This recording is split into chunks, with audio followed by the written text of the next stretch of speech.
आपण फ्राय पॅनमध्ये तेल घेतले, त्यामध्ये मोहरी टाकली आहे, त्यामध्ये जिरं, कढीपत्ता, त्यामध्ये कांदा. इथं कांदा आपण हलकासा परतून घेणार आहे.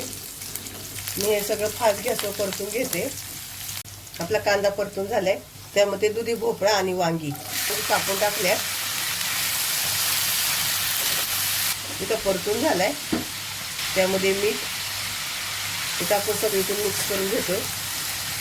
आपण गॅस मिडियम करतोय आता आणि त्यावरती झाकण ठेवून घेणार आहे. मिक्सरच्या भांड्यामध्ये आपण खोबरं घेतोय आणि त्यामध्ये तिखटवाली आणि बेडगी मिरची, चिंचेचा कोळ ओतणार आहे. आता हे आपण मिक्सरला बारीक करून घेऊ. आपण झाकण काढूया, मिक्स करून घेऊ. त्यामध्ये मिक्सरला वाटलेलं वाटण टाकूया. धनिया पावडर 1 चमचा आणि हळद मिक्स करून घेऊया.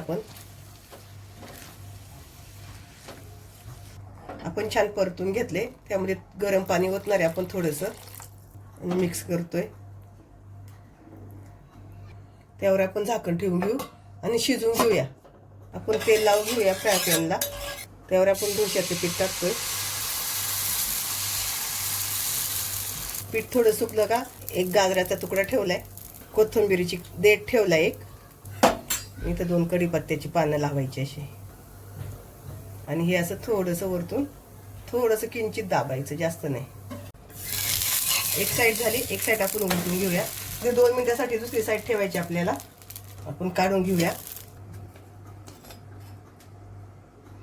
आपण झाकण काढूया.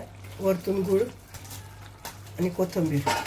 मी हे 2 वेळा मिक्स करून घेतलेलं आहे. एक साईडला डोसे करत होते आणि एक साईडला शिजत होतं, त्यावेळेस मी 2 वेळा हे मिक्स केलेलं आहे. छान कलर आलाय. आपली भाजी तयार झाली आहे. आपण गॅस बंद करू.